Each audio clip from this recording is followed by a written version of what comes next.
50,000 বছর মানুষেরা হাসরের ময়দানে দাঁড়িয়ে থাকবে। 50,000 বছর বিচারের দিনটা লম্বা হবে 50 আলফা সানা মিম্মা তাউদ্দুন। এই পৃথিবীতে তোমাদের গণনা মতে 50,000 বছর যত বড় লম্বা, কিয়ামতের বিচারের দিনটা হবে অত বড় লম্বা। মানুষেরা হয়রান হয়ে যাবে। মানুষের মাথার চান্দি, গুনাহগারের মাথার চান্দি ফেটে গিয়া মগজ গুলি গলে গলে পড়তে লাগবে। জিহ্বাটা ঝুলে কুকুরের মতো নাভিস্থল পর্যন্ত পড়ে যাবে। সারা ময়দানে পানি পানি বলে চিৎকার হতে থাকবে। মানুষেরা বিভীষিকাময় দৃশ্য দেখে হয়রান হয়ে যাবে। ভয়ের চোটে কলিজা গলার কাছে চলে আসবে। কোনো উপায় নাই। মানুষেরা হয়রান হয়ে গিয়ে হযরত আদম আলাইহিস সালামের কাছে যাবেন। আল্লাহর কাছে একটু সুপারিশ করেন, আমাদের বিচার হয়ে যাক। হযরত আদম বলবেন, আমার দ্বারা সম্ভব নয়। আমি নিজে আল্লাহর এক হুকুমকে ভঙ্গ করেছিলাম। জানি না আল্লাহ রাব্বুল আলামিন আমার সাথে আজকে কি ব্যবহার করেন। মিয়া সাহেব মাথা খাটা, বুদ্ধি খাটা, চিন্তা করেন আকল দিয়ে, বিবেক দিয়ে। আবাল ভাষা আদম আলাইহিস সালাম আল্লাহর দরবারে কথা বলতে সাহস পাবেন না। বলবেন নূহের কাছে যাও। নূহ আলাইহিস সালাম বলবেন আমি পারবো না। ইব্রাহিমের কাছে চলে যাও। ইব্রাহিম আলাইহিস সালাম বলবেন আমিও পারবো না। সকলে এক এক অজুহাত দিবেন। বলবেন যাও মুসা আলাইহিস সালামের কাছে, তিনি বলবেন আমিও পারবো না। যাও ঈসা আলাইহিস সালামের কাছে। হযরত ঈসা বলবেন আমি তো পারবোই না, কারণ গোটা পৃথিবীর শত শত কোটি নাসারা আমারে আল্লাহর ছেলে বলেছে, আমি তো তাদেরকে কথা বলতে পারি নাই। জানি না আজই হাসরের ময়দানে আল্লাহ রাব্বুল আলামিন আমার সাথে কি ব্যবহার করেন। তবে আমি একটা পরামর্শ দিতে পারি। আল্লাহ রাব্বুল আলামিনের দরবারে আজকে কেবল কথা বলতে পারবেন বিশ্ব নবী জনাবে মুহাম্মদুর রাসূলুল্লাহ সাল্লাল্লাহু আলাইহি ওয়াসাল্লাম। হাসরবাসীরা তার কাছে যাবেন। নবীজি মাকামে মাহমুদে আল্লাহর দরবারে সেজদায় পড়ে যাবেন। এই সেজদায় কত কাল চলে যাবে আল্লাহ পাক ভালো জানেন। সেজদায় পড়ে শুধু কাঁদতেই থাকবেন। রব্বুল আলামিন বলবেন হাবিব মাথা উঠান, আপনার দরখাস্ত আমি আল্লাহ রব্বুল আলামিন মঞ্জুর করে নেব। সুবহানাল্লাহ বিহামদিহি।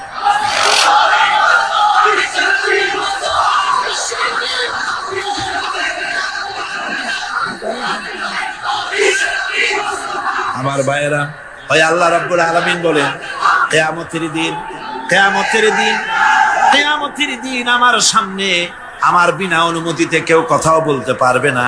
ইয়ালামু মা বাইনা আইদিহিম ওয়া মা খালফাহুম। মানুষের অগ্রপশ্চাৎ কেউ জানে না। মানুষের আগের পাছের সবকিছু খবর আমি আল্লাহ রাব্বুল আলামিনের কাছে আছে, সব আমি জানি। ওয়ালা ইউহিতুনা বিশাইইন মিন ইলমিহি ইল্লা বিমা শাআ। আর আল্লাহর জ্ঞাত বিষয় সমূহের ভিতরে কোন জিনিসই লোকদের জ্ঞানের আওতায় আসতে পারবে না। অবশ্য আল্লাহ যদি কিছু নিজের জ্ঞান থেকে কাউকে জানাতে চান সেটা স্বতন্ত্র কথা। ওয়াসিআ কুরসিয়ুহুস সামাওয়াতি ওয়াল আরদ। তার সাম্রাজ্য সমগ্র আকাশ জমিন, আকাশ মণ্ডল জমিন নিয়ে বিশাল সাম্রাজ্যের একচ্ছত্র অধিপতি। কেউ তার মোকাবেলায় নাই, কেউ তার সমকক্ষ নাই। চিল্লায় সুবহানাল্লাহ। ওয়ালা ইয়াউদুহু হিফযুহুমা ওয়া হুয়াল আলিয়্যুল আযীম। এসব কিছু রক্ষণাবেক্ষণ করতে গিয়ে আল্লাহ পাককে কখনো দুর্বল করে দেয় না, অক্ষম করে দেয় না। আল্লাহ ক্লান্ত হন না, তিনি সর্বজয়ী, সর্বজ্ঞ। সুবহানাল্লাহি ওয়া বিহামদিহি। জোরে কান সুবহানাল্লাহি ওয়া বিহামদিহি। এবার আল্লাহ রাব্বুল আলামিন চোখে দেখা জিনিসগুলি বলতেছেন, বান্দা আমার তাওহীদ দেখতে চাও? চোখে দেখা জিনিসগুলির ভিতরে তাকিয়ে দেখো, আমার তাওহীদ বিরাজ করছে। আল্লাহ পাক বলেন أَمَّنْ خَلَقَ السَّمَاوَاتِ وَالْأَرْضَ وَأَنزَلَ لَكُمْ مِنَ السَّمَاءِ مَاءً। কে আছে এমন? তিনি কে যিনি আসমান থেকে পানি বর্ষণ করেন, তিনি যিনি সৃষ্টি করেন এবং তোমাদের খাবারের জন্য, জমিনের ফসলের জন্য আকাশ থেকে বৃষ্টি বর্ষণ করেন। কে? তিনি কে? আল্লাহ ছাড়া। এবং ওই বৃষ্টির পানি দিয়ে জমিন থেকে ফসল উদ্গত করে দেন। তোমরা কি নিজেরা এই ফসল উদ্গত করতে পারো? তোমরা নিজেরা তো পারো না। আমি আল্লাহ রাব্বুল আলামিন আকাশের পানি দিয়া, বৃষ্টি দিয়া, জমিনের ফসলগুলি উদ্গত করে দিয়ে তোমাদের খাবারের বন্দোবস্ত করি। আইলাহুম মাআল্লাহি বাল হুম কওমুন ইয়াদিলুন। আমি আল্লাহর সাথে এসব কাজের মধ্যে আল্লাহর সাথে কোনো অংশীদার আছে নাকি কেউ? জোরে বলেন, আছে নাকি কেউ? আল্লাহ আবার বলেন, আম্মান জাআলাল আরদা কারারান ওয়া জাআলা খিলালাহা আনহারা। যিনি এই জমিনকে বসবাসের উপযোগী করে তৈরি করে দিয়েছেন, স্থিতি করে দিয়েছেন। জমিন হেলে না, দোলে না, নাচে না, তোমারে নিয়ে উল্টায়া ফালায় দেয় না। এই স্থিতি করে জমিনকে তৈরি করেছেন। আর জমিনের উপরে নদ নদী প্রবাহিত করে দিয়েছেন তিনি বাকে। তিনি তো একমাত্র আল্লাহ রাব্বুল আলামিন। পাহাড় দিয়া জমিনটাকে এমন ভাবে টাইট করে দিয়েছেন যাতে করে জমিন তোমাকে নিয়ে নড়াচড়া করতে না পারে। আল্লাহ পাক বলেন, আইলাহুম মাআল্লাহি বাল আকসারুহুম লা ইয়ালামুন। এসব কাজে আল্লাহর সহযোগী আছে নাকি কেউ? জোরে বলেন, আছে। সুতরাং তোমাদের অনেকেই এসব কথা বুঝতে পারো না, চিন্তা করো না। তোমাদের সমস্ত বিপদ আপদ মুসিবত সব সময় সব জায়গায় আমার সাহায্য বর্তমান। তাওহীদ ছড়িয়ে আছে পৃথিবীর সর্বত্র, আকাশে, জমিনে, মহাশূন্যে। এসবগুলি দেখে এর দ্বারা তোমরা হেদায়েত নিতে পারো। ভাইরা আমার, এই তাওহীদে পরিপূর্ণ বিশ্বাস করতে হবে। আল্লাহ ছাড়া কেউ নাই, আল্লাহ ছাড়া মালিক নাই, আল্লাহ ছাড়া খালেক নাই, আল্লাহ ছাড়া গাফফার নাই, তিনি ছাড়া জব্বার নাই, তিনি ছাড়া কাহার নাই, তিনি ছাড়া সাত্তার নাই, তিনি ছাড়া মুহাইমিন নাই। তিনি সবকিছুর মালিক, সন্তান দেওয়ারও মালিক, আবার না দেওয়ারও মালিকও তিনি। সন্তান কে দেন? জোরে বলেন, কে দেন? যারে খুশি ছেড়ে দেন, যারে খুশি মেয়ে দেন, যাকে খুশি ছেলেও দেন, মেয়েও দেন, আবার যাকে খুশি কিছুই দেন না। সবকিছুর ক্ষমতা তার। আমাদের দেশে এমন লোক আছে যে স্ত্রীর বারবার মেয়ে হয়, এই জন্য বউটাকে ধরিয়া তালাক দিয়ে দিছে। শুনছেন এরকম? স্ত্রীর যদি বারবার মেয়ে হয়, ছেলে হয় না, সেজন্য কি স্ত্রী দায়ী? মানুষ কি দায়ী? যদি মানুষ দায়ী হয় তাহলে শুধু স্ত্রী দায়ী হবে কেন? তুমি পুরুষ, তুমিও তো দায়ী হবা। সুতরাং মানুষকে সন্তানের জন্য কেউ কাউকে দায়ী করতে পারে না। দেওয়ার মালিক আল্লাহ। সন্তানও দিতে পারেন, নাও দিতে পারেন, সবকিছু তিনিই করতে পারেন। এখন এই তাওহীদের মুমিন ব্যক্তির উপরে তাওহীদের 10টা দাবি আছে। অনেকগুলি দাবি, তার মধ্যে 10টি দাবির কথা আমি আপনাদের সামনে বলবো। কয়টা দাবি? 10টা ইনশাআল্লাহ। 10টি বড় দাবি। অনেকগুলি দাবি আছে মুমিনের প্রতি। ঈমান আনছি এ কথা বললেই হলো না, এ কথা বললেই হলো না। পশ্চিম দিকে সেজদা দিতে দিতে কপালে দাগ ফেললেই হলো না। তাওহীদ বুঝতে হবে, আর ঈমানের দাবি, তাওহীদের দাবি পরিপূর্ণ করতে হবে। সেটা কি? সে দাবি হচ্ছে মুমিন ব্যক্তির নিকট তাওহীদের যে মূল দাবি, সেটা হলো আল্লাহ মর্জিকে গুরুত্ব দিতে হবে সবচাইতে বেশি, আর মহব্বত করতে হবে আল্লাহকে সবচাইতে। এটা হলো তাওহীদের দাবি। সবচাইতে ভালোবাসতে হবে কাকে? আল্লাহ পাক কোরআনে কারীমের মধ্যে বলেন, ওয়া মিনান নাসি মান ইয়াত্তাখিযু মিন দুনিল্লাহি আনদাদান ইউহিব্বুনাহুম কাহুব্বিল্লাহ। মানুষের ভিতরে এরকম অনেক মানুষ আছে, আল্লাহরে যেভাবে ভালোবাসা উচিত সেভাবে ভালোবাসে না, বরং এত সব কিছু জানার পরে, আল্লাহর এত অবদান পাওয়ার পরে আল্লাহর পরিবর্তে মানুষকে বেশি ভালোবাসে। আল্লাহকে ভালো যতটা বাসা উচিত এরকম বাসে না। সুতরাং মুমিনের প্রথম দাবি হলো তাওহীদের প্রথম দাবি হচ্ছে আল্লাহর যা করতে হবে আল্লাহকে খুশি করার জন্য। কারে খুশি করার জন্য? যা করব কারে খুশি করার জন্য? আল্লাহকে খুশি করার জন্য। আল্লাহর কথা অনুযায়ী, নবীর কথা অনুযায়ী কাজটি করতে হবে আল্লাহকে খুশি করার জন্য। আর ভালোবাসতে হবে সবচাইতে বেশি, জীবনের চাইতে বেশি কাকে? আল্লাহকে। আল্লাহ সুবহানাহু ওয়া তাআলা, তাকে ভালোবাসতে। এটা হলো আপনার তাওহীদের প্রথম। তাওহীদের দ্বিতীয় দাবি আল্লাহ রাব্বুল আলামিনের দরবারে কৃতজ্ঞতা স্বীকার করতে হবে। তার কৃতজ্ঞতা স্বীকারকারী বান্দায় পরিণত হয়ে যেতে হবে। আল্লাহ পাক বলেছেন, ওয়াশকুরু লিল্লাহি ইন কুনতুম ইয়্যাহু তা'বুদুন। প্রকৃতপক্ষে তোমরা যদি আল্লাহর বান্দাই হয়ে থাকো তাহলে কৃতজ্ঞতা স্বীকার করবে, আল্লাহর একমাত্র তারই প্রশংসা করবে, তার কাছেই শুকরগুজারি করবে। এই শুকরটা যদি বেশি করো তাহলে আল্লাহ খুশি হবেন। আল্লাহ বলছেন, লা ইন শাকারতুম লাযীদান্নাকুম ওয়া লা ইন কাফারতুম ইন্না আযাবি লাশাদীদ। আমার শুকর যদি আদায় করো বেশি করে, তাহলে আমার শুকর আদায় করলে নিয়ামত আমি বাড়ায় দেব। বেশি করে তাহলে আমার শুকর আদায় করলে নিয়ামত আমি বাড়ায় দেব। আর যদি না শুকর হও, কৃতজ্ঞ যদি হও, শুকরিয়া আদায় না করো, তাহলে মস্ত বড় শাস্তি আমি তোমাদের জন্য রেখে দিয়েছি। মানুষের অভ্যাস হলো যখন সুদিন আসে আল্লাহরে ভুলে যায়, আর যখন বিপদ আসে তখন আল্লাহর কথা খুব মনে পড়ে। কথা ঠিক কিনা? কোরআনে কারীম বলছে, ওয়াইদা আনআমনা আলাল ইনসানি আ'রাদা ওয়া নাআ বিজানিবিহি ওয়া ইযা মাসসাহুশ শাররু ফাযু দুআইন আরিদ। আল্লাহ রাব্বুল আলামিন বলেন, যখন আমি বান্দাকে নিয়ামত দেই, নিয়ামত মিলে পড়ে, তখন সে পিঠ প্রদর্শন করে আমারে বুড়ো আঙ্গুল দেখায়। আর যখন বিপদ আসে তখন লম্বা চৌড়া দোয়া শুরু করে যায়। দেখেন না, যখন তুফান হয়, ঝড় হয়, টর্নেডো হয়, বরকি হয়, প্রচন্ড ঝড় এসেছে, এই ঝড়ের মোকাবেলায় কাঁদতে থাকে, আল্লাহ আমারে বাঁচাও, রক্ষা করো। আল্লাহ যদি দয়া করে মেহেরবানি করে ঘরটারে বাঁচায় দিল, তারপরে সকালবেলা কয় যে আমার বাবা বড় বুদ্ধিমান ছিলেন, পাকা শাল কাঠের খুঁটি দিছিলেন আর তাল গাছের চৌকাঠ দিছিলেন, নইলে কি ঘর টিকতো, যে ধাক্কা লাগছিল।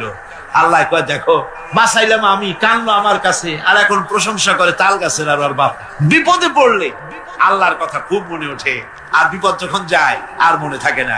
এক বেচারা তুফানের মধ্যে পড়ছিল, নদীর ঢেউ, প্রচন্ড ঢেউ, বলতেছে আল্লাহ কোন রকম রহম করে আমার একটু খাল পর্যন্ত নিয়ে দাও, তারপর আমি যাইতে পারবো না। বিপদ যখন আসে সে সময় আল্লাহর কথা খুব মনে পড়ে বান্দা, আর বিপদ যখন চলে যায় তখন আল্লাহকে বেমালুম মানুষেরা ভুলে যায়।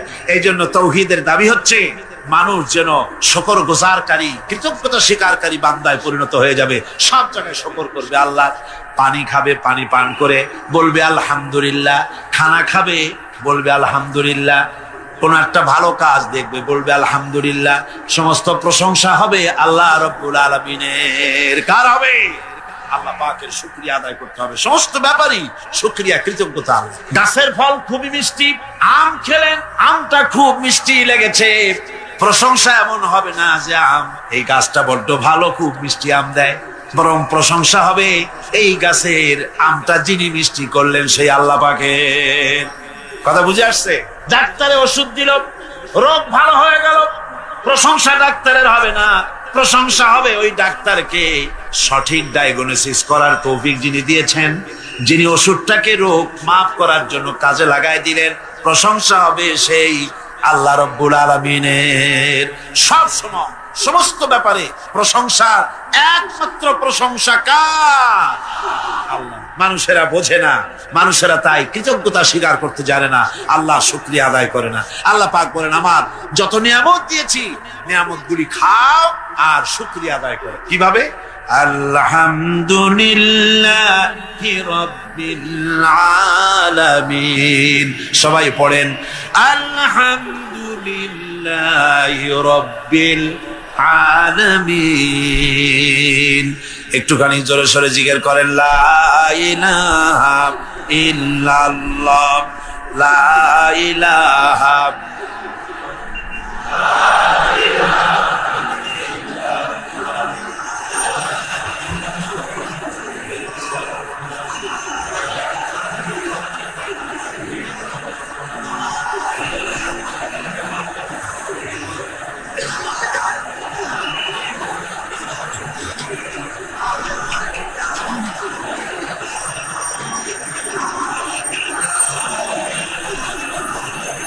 লা ইলাহা ইল্লাল্লাহু মুহাম্মাদুর রাসূলুল্লাহ।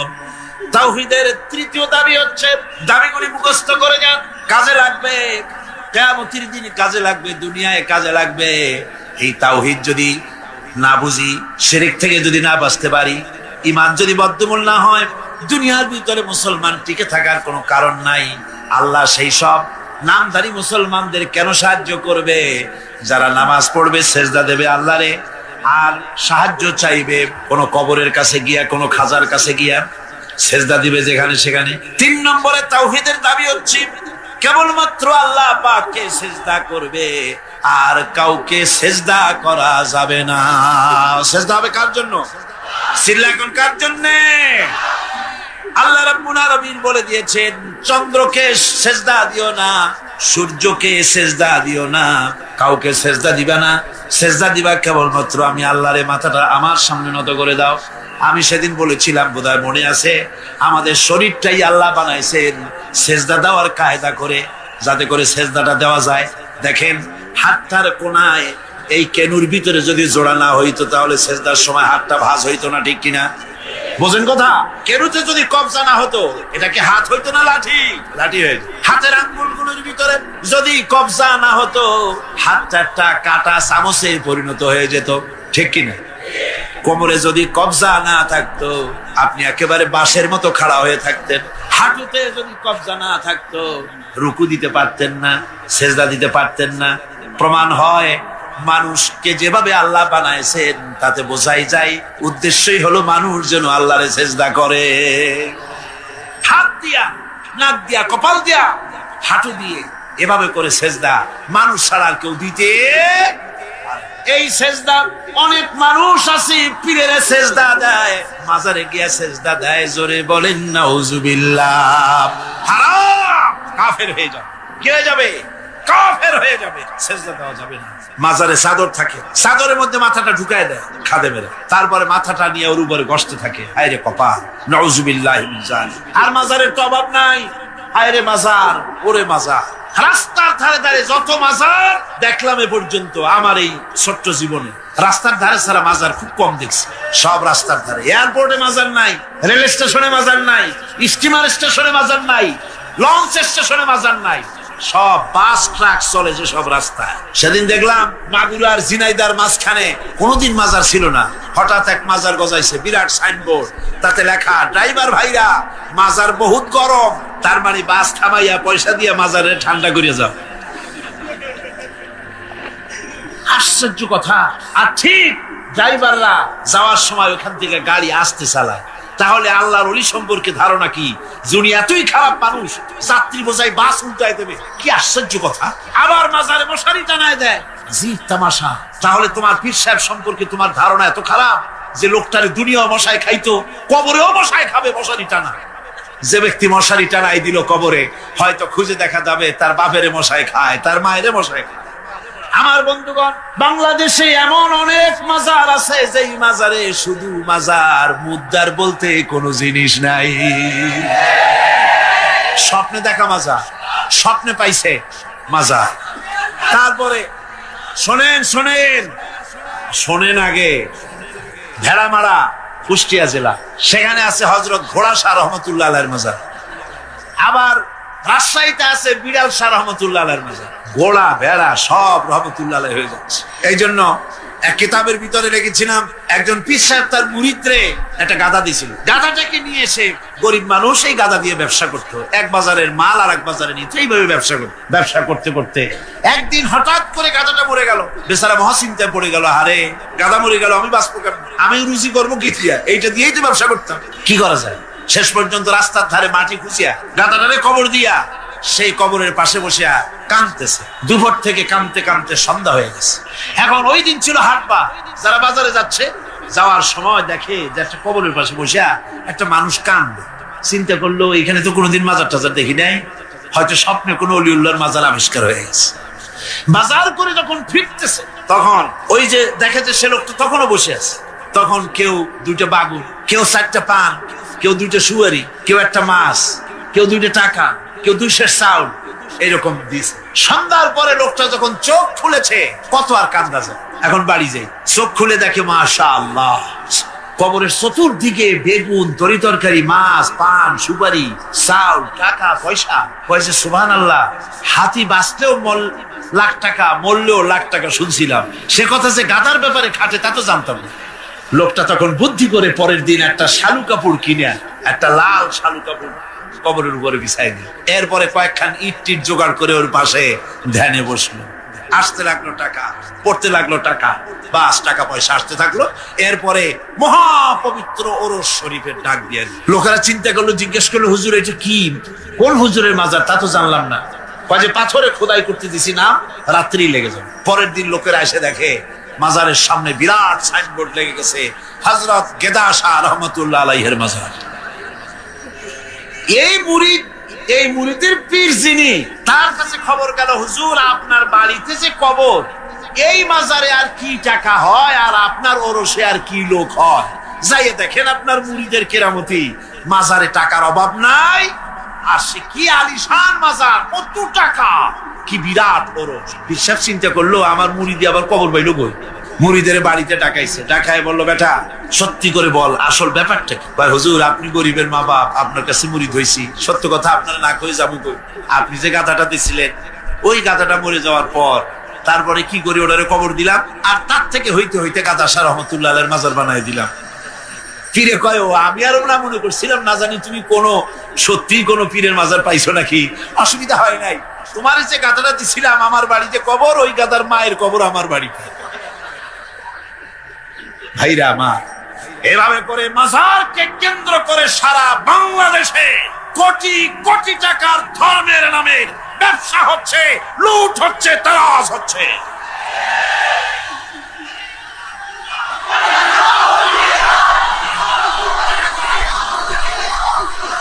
আমার বন্ধুগণ, সুতরাং মাজারে লক্ষ্য করুন, মাজারে সেজদা দেওয়া যাবে না, পীরের সেজদা দেওয়া যাবে না, মাজারে টাকা দেওয়া যাবে না, চাদর দেওয়া যাবে না, আগরবাতি দেওয়া যাবে না, পয়সা দেওয়া যাবে না, মোমবাতি দেওয়া যাবে না। দিবেন আপনারা? দিবেন? কারা কারা দিবেন না? দুই হাত উঁচু করে দেখা। আলহামদুলিল্লাহ।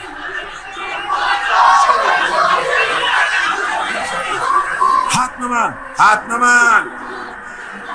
আমি আপনাদের হাত উঁচু করতে বলছি, মাথা উঁচু করতে বলি নাই।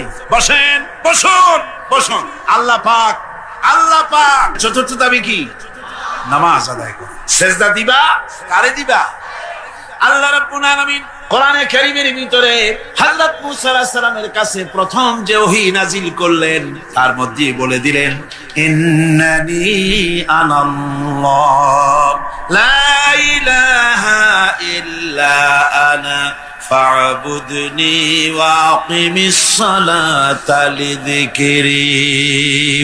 নিশ্চয়ই আমি আল্লাহ, লা ইলাহা ইল্লা আনা, আমি ছাড়া কেউ নাই, ফা'বুদনি, আমার গোলামি কর, আমার দাসত্ব কর, আমার আনুগত্য কর, আর আমার শরণার্থে নামাজ আদায় করো।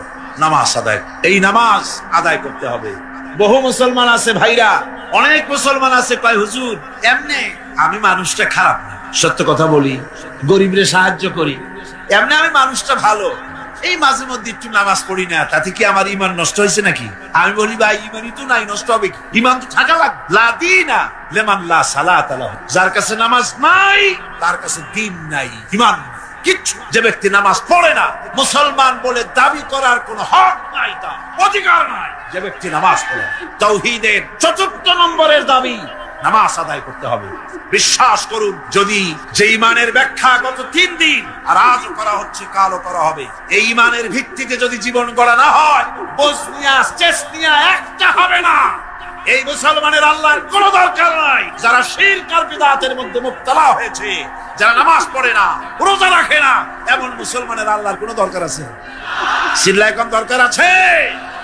সুতরাং চতুর্থ নম্বরের দাবি হলো নামাজকে সঠিকভাবে আদায় করতে। আল্লাহর নবী বলেছেন, যে ব্যক্তি নামাজ পড়ে না, সে ব্যক্তির সঙ্গে আল্লাহ এবং রাসূলের সব সম্পর্ক ছিন্ন হয়ে যায়। সমস্ত সম্পর্ক ছিন্ন হয়ে যায়, কোনো সম্পর্ক থাকে না। ইচ্ছে করে যে ব্যক্তি নামাজ ছেড়ে দিল, সে ব্যক্তি কুফরি করলো। আমার ভাইরা, নামাজ 5 ওয়াক্ত সঠিকভাবে আদায় করা লাগবে। আর সেই নামাজ আন্দাজে পড়লে হবে না, নামাজ পড়তে হবে রাসূল যেমন নামাজ পড়েছিলেন। জোরে কোন সুবহানাল্লাহ। রাসূলুল্লাহ বলেছেন সাল্লু কামা রাআইতুমুনি উসাল্লি, নামাজ পড়ো সেইভাবে যেভাবে আমাকে নামাজ পড়তে দেখছো। সুবহানাল্লাহ। হুজুরের মতো নামাজ পড়তে হবে। নামাজে দাঁড়ায়া আরে কপাল, মসজিদে ঢুকতে যত দেরি বেরোতে দেরি নেই, বাইরেতে পারলেই যেন বাসে। তারপরে ইমাম যদি আত্তাহিয়াত পড়তে একটু দেরি করে বসে, পিছন থেকে সমানে সিগন্যাল আসতে থাকে। লক্ষ্য করছেন আপনারা? এর নাম ফাইজলামি। এটার নাম কি? ফাইজলামি করার অধিকার নাই তোমার। ইমামকে তুমি ডিকটেট করতে পারো না। ইমামকে হুঁশিয়ার করার জন্য যদি কাশি দিয়ে থাকো, তোমার নামাজ ফাসেদ হয়ে যায়। নামাজের ভিতরে কাশি দিয়ে ইমামরে শুনায় দেয় যেন ইমাম সাহেব আমার মামলা তো ডিসমিস হয়েছে কখন, আপনার খবর কি, কোন মোকামে আছেন এখন? নামাজ সোজা হয়ে দাঁড়াতে হবে, তাদিল আরকান ঠিক রাখতে হবে। তাদিল শব্দের অর্থ হলো বরাবর করা। রুকুর ভিতরে থাকবেন যতক্ষণ, দাঁড়িয়ে থাকবেন তত অন্তত এক তাসবিহ পরিমাণ তো বটেই, সেই পরিমাণ সোজা হয়ে দাঁড়ানো হয় না, ওয়াজিব তরফ হয়ে যায়। আমার বন্ধুগণ, নামাজ যদি না হলো, যার নামাজ আছে তার সব আছে, যার নামাজ নাই তার ফাউন্ডেশন নাই, ইমানও নাই। রুকুর ভিতরে যতক্ষণ থাকবেন, রুকুর থেকে দাঁড়িয়ে রব্বানা লাকাল হামদ হামদান কাসীরান তাইয়িবান মুবারাকান ফি, একজন সাহাবী এই দোয়া পড়েছিলেন। হুজুর বললেন, ও সাহাবী, তুমি যখন এই দোয়া পড়তেছিলে তুমি জানো না আমি নবী, আমি দেখি, তুমি তোমরা দেখতে পাও না, আমি দেখতেছিলাম ফেরেশতারা তুমি এই যে দোয়াটা পড়তেছিলে রুকু থেকে দাঁড়াইয়া, তোমার আমল নামায় নেকি কে কত বেশি লিখবে তা নিয়ে ফেরেশতারা প্রতিযোগিতা করতেছিল। দুই সেজদার ভেতরে এক সেজদা দিয়েছেন সুবহানা রাব্বিয়াল আ'লা, বলেন তো সুবহানা রাব্বিয়াল আ'লা, সুবহানা রাব্বিয়াল আ'লা, সুবহানা রাব্বিয়াল আ'লা। সময় লাগে না? লক্ষ্য করে দেখেন যে মুরগিতেও এত তাড়াতাড়ি দানা খাইতে পারে না, যত তাড়াতাড়ি সেজদা দিয়ে উঠে যায়। একটা সেজদায় যত সময় লাগলো, দুই সেজদার মাঝখানে ততখানি সময় দিবেন। আল্লাহুম্মা গফিরলি ওয়ারহামনি ওয়াফিনি ওয়াহদিনি ওয়ারযুকনি। হুজুর এই দোয়াগুলি করতেন, আরে কি সুন্দর দোয়া। আল্লাহ আমারে মাফ করে দাও, আমারে সুস্থ করো, আমার উপরে রহম করো, আমাকে তুমি রিজিক দান করো। সুবহানাল্লাহ। আবার নামাজের মধ্যে দোয়া কবুল হয় বেশি। সাহাবী জিজ্ঞেস করেছেন, ইয়া রাসূলুল্লাহ, বান্দা কখন আল্লাহর বেশি নিকটে হয়ে যায়? নবী বলেছেন, বান্দা যখন সিজদা দেয় আল্লাহর বান্দার ভিতরে কোনো হিজাব আর থাকে না। রাসূলুল্লাহ বলেছেন, সিজদা যখন দিবে নামাজের মধ্যে, তখন মনে করবে যেন আল্লাহ রাব্বুল আলামিনের কদম মোবারকের উপরে কপালটা রেখে দিছো। এরকম নামাজ পড়ে সালাম ফিরালে পরে ইমামের সাথে সাথে নয়, ইমামের সালাম হয়ে যাবে তারপরে সালাম ফিরা। এরপরে ইমামের সালাম ফিরানো হয়ে গেল, তারপরে পড়েন আল্লাহু আকবার। কি বলবেন? এরপরে তিনবার পড়বেন আস্তাগফিরুল্লাহ আস্তাগফিরুল্লাহ আস্তাগফিরুল্লাহ। দোয়াগুলি সঠিকভাবে পড়তে হবে। তাওহীদের চতুর্থ নম্বরের দাবি হলো নামাজকে সঠিকভাবে আদায় করতে হবে। আমার ভাইরা, নামাজ ছেড়ে দিলে হবে না। আজকের এই মাহফিলের ভিতরে যত তরুণ এসেছেন, যুবক এসেছেন, শিক্ষক এসেছেন, মা বোন বলো না হুজুর দুপুরে ভাত খাবো, একটু দোয়া করুন যেন খাইতে পারি। রান্না করবা, প্লেট আছে বাড়ি, চাউল আছে, রান্না করো, প্লেটে নিয়ে জমের খাওয়া খাও। তুমি নামাজ পড়বা, কুয়ায় পানি আছে, টিউবওয়েলে পানি আছে, মসজিদ আছে, যাই নামাজ পড়ো। দোয়ার দরকার থাকে, ইচ্ছার দরকার, চেষ্টার দরকার। সুতরাং সব অজুহাত ছেড়ে দিতে হবে। আগে নামাজ। আর্মি হন, বিডিআর হন, পুলিশ হন, ডিসি হন, এসপি হন, মন্ত্রী হন, প্রেসিডেন্ট হন, যেই হন, আকাশ আর জমিনের মালিকের সামনে নাক আর কপাল দিয়া ঘষে প্রমাণ করুন আপনি আল্লাহর গোলাম। কার গোলাম? আর নামাজের চাইতে থামো, স্লোগান লাগবে না। নামাজের চাইতে গোলামির উৎকৃষ্ট নমুনা আর কিচ্ছু না। কথা বুঝছেন? গোলামি করার জন্য নামাজের চাইতে উৎকৃষ্ট নমুনা আর কিচ্ছু নাই। যখন কানে হাত দিয়া, কানের কাছে হাত দিয়ে হাতটা বাঁধলেন, এই তো আসামি হয়ে গেলেন, গোলাম হয়ে গেলেন। কার গোলাম? অবশ্যই পৃথিবীর কোন প্রেসিডেন্টের গোলাম নই, কোন মন্ত্রীর গোলাম নই, কোন পীরের গোলাম নই। গোলাম আমি আল্লাহ। সে আল্লাহর দরবারে দাঁড়ায় গেলেন, মাথাটা নিচু করে রুকুতে গেলেন, গোলামির চরম নমুনা দেখায় দিলেন। সেজদায় যখন চলে গেলেন, কত বড় গোলামি দেখায় দিলেন। আল্লাহ নাকটারে কপালটারে ঘষতেছি, আমি তোমার গোলাম। ফজরের আজান হয়ে গেছে, ঘুমায় থেকো না, উযু করো, আর এরপরে মসজিদে চলে যাও। ফজরের নামাজ যদি কেউ জামাতে পড়ে, হাদিস শরীফে এসেছে সারা রাত ধরে নামাজ পড়লে যে সওয়াব হতো, ওই সওয়াব ফজরের জামাতে আল্লাহ দিয়া দিবে। এত সওয়াব দিয়া মসজিদে বলা হয় হাইয়া আলাস সালাহ, হাইয়া আলাল ফালাহ, এসো নামাজের দিকে, এসো কল্যাণের দিকে। সাহেব ডাকছে, তখন বসে থাকে ঠ্যাঙের উপরে ঠ্যাং ফলাইয়া, সিগারেট পাম হাতে ধরাইয়া টান দিয়া ফু ছাড়িয়ে দিয়ে দেখে ফু যায় করবে। কি এর নামাজ, কি এর রোজা? তুমি যদি আল্লাহরে সেজদাই না দিলা, তুমি আর গরু কোনো পার্থক্য নেই। আছে পার্থক্য? আমি কি বেশি বললাম নাকি? বেশি বলি নাই, বরং গরু তোমার থেকে ভালো। গরু আল্লাহর জিকির করে, আল্লাহ স্মরণ করে সবাই। তুমি আল্লাহ স্মরণ থেকে নাফরমান হয়ে গিয়েছো। ফজরের সময় উঠি সেজদা দিয়া প্রমাণ করো, আল্লাহ এই দিন শুরু করলাম তোমার গোলামির মাধ্যমে, কপালটা মাটিতে ঠেকায় দিয়া প্রমাণ করে দিলাম আমি তোমার গোলাম। দুপুরের সময় তুমি যেন আল্লাহর গোলামি ভুলে না যাও, এজন্য যোহরের নামাজ দুপুর বেলায় আরেকবার সেজদা দিয়া প্রমাণ করো, আল্লাহ আমি ভুলি নাই, আমি তোমার গোলাম। আসরে আরেকবার, দিন যখন শেষ হয়ে যায় মাগরিবের সময়, দিন শেষে আরেকবার স্মরণ করিয়ে দিচ্ছি নিজেকে, আল্লাহ আমি তোমার গোলামি ভুলি নাই, আমি তোমার গোলাম। মাথাটা আবার ঘষলাম। রাতে যখন বিছানায় শুতে যাও, ঈশার নামাজের সময় আবার মাথাটা সেজদা দাও, গোলামির নমুনা দেখায় দাও, আল্লাহ এবার শুতে যেতেছি, তোমারে সেজদা দিয়া তারপরে শুতে গেলাম। আমি সবসময় তোমার গোলাম। কার গোলাম? চিল্লা এখন, কার গোলাম? সুতরাং ছাত্র ভাইরা, মা বোনেরা, ছেলেরা, ভাইয়েরা, যুবকরা, তরুণেরা, পেশাজীবী, কৃষিজীবী, সাংবাদিক, যারা সকলের প্রতি দাবি, এই যে ওয়াদা করেছেন, হাত উঁচু করছেন, দেখছে কে? সাক্ষী কে? আজ এশা থেকে আমল করবেন। মনে করবেন আজ না, এই কাল পরশু থেকে শুরু করবো। কাল পরশু আপনি বাঁচবেন, কোন পাগলে বলছে? কোন প্রমাণ আছে তার? কোন প্রমাণ আছে? নাই। সুতরাং 5 ওয়াক্ত নামাজকে সঠিকভাবে আদায় করতে হবে। এটাই হলো, এটা কি? তাওহীদের 4th নম্বরের দাবি। 5ম নম্বরের দাবি হলো আল্লাহর হুকুম পালনকারী বান্দায় পরিণত হতে হবে। আল্লাহ যা হুকুম করেছেন তা সব মেনে নিতে হবে। ফাইলাহুকুম ইলাহুন ওয়াহিদুন ফালাহু আসলিমু ওয়া বাশশিরিল মুখবিতিন। অতএব তোমাদের আল্লাহ রাব্বুল আলামিনের সামনে, এক আল্লাহর সামনে আনুগত্যের মস্তক অবনত করে দাও। আর আনুগত্যকারীদের জন্যই রয়েছে আল্লাহর সুসংবাদ। তাদের জন্য খুশখবরি আছে জান্নাতের, যারা নাকি আনুগত্য করে, যারা মাথা নত করে আল্লাহর দরবারে, তাদের জন্যই শুভ সংবাদ আছে। তাওহীদের 6ষ্ঠ দাবি। তাওহীদের 6 নম্বরের দাবি হলো আল্লাহ কি ভয় করতে হবে। কারে ভয় করা লাগবে? ভয় করবেন কারে? ইয়া আইয়ুহাল্লাযীনা আমানুত্তাকুল্লাহা হাক্কা তুকাতিহি ওয়া লা তামুতুন্না ইল্লা ওয়া আনতুম মুসলিমুন। ইয়া আইয়ুহাল্লাযীনা আমানু, বিশ্বাসীরা, ভয় করো আমি আল্লাহকে। ভয় করার মতো যেমনটি ভয় করা উচিত তেমনটি ভয় করো। দিনের বেলা ভয় করবেন, রাত্রি বুঝি করবেন না নাকি? কি গান? দিনে যে আল্লাহ দেখে, রাত্রি বুঝি দেখে না? অফিসে দেখে না? সব জায়গায় দেখে, সব জায়গায় দেখে। আপনি যদি ঘুষ খান, আল্লাহ টের পায় না? কোন টের পান কিনা? এসে বলছে, স্যার এই যে চাইছিলেন টাকাটা নেন, আমার কাজটা একটু করে দিয়ে। রোজার দিন ওই টাকা কি হাতে নেওয়া যায়? আশ্চর্য কথা, আপনি তো টাকা চাইছিলেন, চাইছি তাই কি হয়েছে? রোজা রেখে ওই সব টাকা হাতে নেওয়া যায় নাকি? করবো কি? টেবিলের ড্রয়ারে থুয়ে যায়। টেবিলের ড্রয়ারে টাকা থুইয়া তারপরে লোকটা বলতেছে, স্যার আপনি যা করলেন আমার একটা গল্প মনে পড়ে গেল, যদি কিছু মনে না করেন। কয় বলো কি গল্প? কয় যে একটা লোক খুব বেশি পাকা ফজলিয়াম দিয়া, দুধ দিয়া ভাত মাখাইয়া খাচ্ছিল। তারপরে ছেলেকে ডেকে বলছে, এই বল্টু চামচ নিয়ে আয়। কয় বাবা হাত দিয়ে তো ভাত খাচ্ছিলে, আবার চামচ কেন?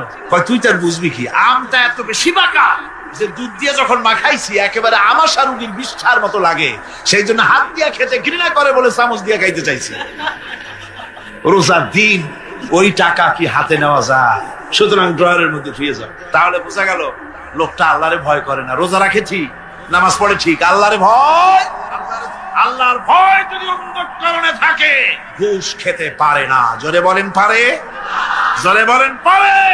ঘুষ খাও। গরিব মানুষেরা ঘুষ দেয় কাজ আদায় করার, কিন্তু টাকায় বরকত হয় না। বেতন পায় 5,000 টাকা, কিন্তু বাড়িতে রঙিন টেলিভিশন, ডিশ এন্টিনা, ঠেলা কত, পোলাও কোরমার অভাব, বড় বড় পাঙ্গাস হুজুরের বাড়ি হাজির, তারপরে খাসির চর্বি, জব্বের খাওয়া খায়। বেতন 5,000, মাসে ইনকাম করে লাখখানেক টাকা, কিন্তু বরকত নাই। কিরকম বরকত নাই? ঘরে আসছে, সারাদিন খাটাখাটনি করে এসে দেখে মেয়ে একটা গড়াগড়ি করতেছে। কি হয়েছে তোর? আমার পেটে ব্যথা। আর একটা দাঁড়ায় রয়েছে, তোর হয়েছে কি? আমার জেনে ধরছে। বউ মাথা ধরে বসে আছে, তোমার কি? আমার মাথা যায় সিঁড়িয়া বেদনার চোটে। ছেলে একটা দাঁড়ায় লাফায়, তোর কি হয়েছে? কয় আমি মর। এখন ওজারে টাকা দাও, বৌদ্ধরে টাকা দাও, মৌলবীরে টাকা দাও, তারে পয়সা দাও, ওজা আনো, বৌদ্ধ আনো, ডাক্তার আনো। আনতে আনতে কামাই করছিল 1 লাখ, খরচ হয়ে গেল 1.5 লাখ। হারামে বরকত নাই। হারামে বরকত আছে? বরকত নাই। দেখেন না, কুত্তার বাচ্চা হয় কয়টা বছরে? হ্যাঁ, শ্রীরঙের কুত্তা নাই, কয়টা হয় বাচ্চা বছরে? 7টা 8টা। অর্থর কোন জন্ম নিয়ন্ত্রণের বালাই নাই, জন্মের হওয়া। এই যে কুত্তা এত হওয়া হইল, সব কুত্তা যদি বাঁচত, আপনারা রাস্তায় হাঁটতে পারতেন? হাঁটতে পারতেন? কুত্তার জ্বালায় হাঁটতে পারতেন না, যেহেতু ওটা হারাম। জন্মের হওয়া হইল অত কোনো বরকত। আর গরু হলো হালাল। গাভী বাছুর দেয় কয়টা? কয়টা? মাত্র 1 বছর। আর তারপরে মুসলমানেরা কুয়াতুল মুসলিমিন, জন্মের খাওয়া খায় এই গরু। এরপরে গরুর অভাব আছে? যেহেতু ওটা হালাল, এতে বরকত হয়। হারাম বেতন, বেতন নয়, হারাম ভাবে ঘুষের টাকা নিয়েছেন। যে টাকা দিয়েছে সে তো টাকাটা না দিয়ে পারে নাই, করবে কি? কাজ আদায় করার জন্য দিছে। টাকাটা দেয় আর একটু কষ্টা হাসি হাসে, হাসিও না কান্দাও না, একটা ভেটকি দেওয়ার মতো অফিসের সামনে দিয়া তারপরে বাড়ির দিকে যায় আর বলে, আল্লাহ এতগুলি টাকা আমার নিল, ওরে কলেরা দিয়ে ওর পুষ্টি সাফ করে দিই। এই বদদোয়া করে, এই বদদোয়া করে। তাই ঘুষখোর অফিসারদের কামাই রুজিতে বরকত নাই। কথা ঠিক কিনা কর? ঘুষ ছাড়ো, ঘুষ হারাম, পায়খানার মতো হারাম, শুয়ারের মাংসের মতো হারাম। ঘুষ হারাম, সুদ হারাম। সুতরাং আল্লাহরে ভয় করো। ইমানের 6 নম্বরের দাবি, ভয় করতে হবে কাকে? আল্লাহ রাব্বুল আলামিনকে ভয় করতে হবে। 7 নম্বরের তাওহীদের দাবি হচ্ছে সাহায্য চাইতে হবে কেবলমাত্র আল্লাহ রাব্বুল আলামিনের কাছে। প্রত্যেক নামাজের ভিতরেই তো আমরা বলি, ইয়্যাকা না'বুদু ওয়া ইয়্যাকা নাস্তাঈন। পড়েন সবাই, ইয়্যাকা না'বুদু ওয়া ইয়্যাকা নাস্তাঈন। পয়গম্বরের ছেলে পর্যন্ত বিগড়ে গেছে। নূহ আলাইহিস সালাম আল্লাহর পয়গম্বর, ছেলে কাফের। লূত আলাইহিস সালাম আল্লাহর পয়গম্বর, স্ত্রী কাফের। আছে না? হেদায়েতের মালিক কে? দেখেন, ফেরাউন কাফের, স্ত্রী আসিয়া মুমিনা। সুবহানাল্লাহ বিহামদি। চিন্তা করা যায় হেদায়েত কত বড় নিয়ামত। ফেরাউন তাকে চাপ দিয়েছে, মানসিক ভাবে বলেছে আমার উপর ঈমান আনো। মুসা আলাইহিস সালামের উপর ঈমান ছেড়ে দাও, তাকে বাদ দাও। মুসা আলাইহিস সালামের আল্লাহর উপরে বিশ্বাস প্রত্যাহার করো। আসিয়া বলছি তোমার উপর ঈমান আনবো, তুমি যে কেমন খোদা, আমার চাইতে ভালো তো কেউ জানে না, আমি তোমারে খোদা বলে মানি না। ফেরাউন বলল, লোক লস্করকে ডেকে বলল, এরে নিয়ে যাও, এদেরকে তক্তার মধ্যে লোহাগুলি ফুটায় দিয়া সেই লোহার উপরে ভূত করে শোয়ায় দাও, আর চতুর্দিক থেকে মারতে থাকো, পিটাইতে থাকো, লোহাগুলি শরীরে ফুটতে থাকো, তার চিল্লানির আওয়াজ যেন আমি সিংহাসনে বসে শুনতে পাই। আল্লাহর এই বান্দিকে তক্তার উপরে 1000 লোহা পিটাইয়া তক্তা উল্টায় দিয়েছে। লোহাগুলি কি হয়েছে? খারাপ হয়ে গেছে। ওর উপরে ভূত করে শোয়াইয়া পিটানো শুরু হয়েছে। হযরতে আসিয়া প্রাণ ভিক্ষা চাইলেন না। কোরআনে কারীমে রব্বুল আলামিন বলেন, হযরতে আসিয়া কাঁদতে লাগলেন আর বলতে লাগলেন, রব্বুল আলামিন আমি জালিমের জুলমের মধ্যে পড়েছি, আয় আল্লাহ তাআলা এই জুলুম থেকে ফেরাউন এবং তার সাথী সঙ্গীদের জুলুম থেকে আমারে বাঁচাও, আর তোমার কাছে জান্নাতের ভিতরে আমার জন্য একটা ঘর বানাইয়া দিও, আমাকে ঈমানের মওত দিও।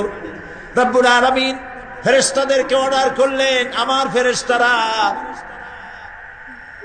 আসমানের দরওয়াজাগুলি খুলে দাও, আমার আসিয়া যেন আমার জান্নাত দেখে তার রূহ যেন জান্নাতের দিকে পারওয়াজ করতে পারে। হেদায়েত আল্লাহ যারে দেন, আগুনের উপরে দাঁড়িয়ে সে আগুনের অগ্নি পরীক্ষা দিয়ে হেদায়েতের উপরে টিকে থাকে, আর কপালে যার নাই হেদায়েত থেকে বিগড়ে যায়। এই জন্য আল্লাহর কাছে এই দোয়া করতে হবে, রব্বানা লা তুজিগ কুলুবানা বা'দা ইয হাদাইতানা ওয়া হাব লানা মিন লাদুনকা রাহমাতান ইন্নাকা আনতাল ওয়াহ্হাব। কিয়ামত হলো, হাসর হলো, মানুষগুলোকে একত্রিত করা হলো।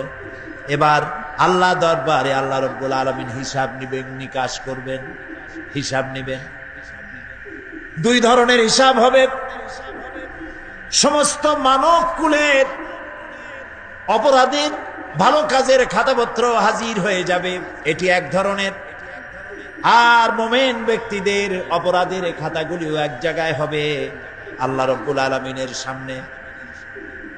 নবীজি বলেছেন দোয়া করো আল্লাহর কাছে এভাবে, আল্লাহুম্মা হাসিবনি হিসাবান ইয়াসীরা। পড়েন আল্লাহুম্মা হাসিবনি হিসাবান ইয়াসীরা। আয় আল্লাহ তুমি আমাকে সহজ হিসাব নাও। সাহাবীরা জিজ্ঞেস, চোর, ডাকাত, খুনি এই জাতীয় লোক থাকতে পারে না? পারে কি?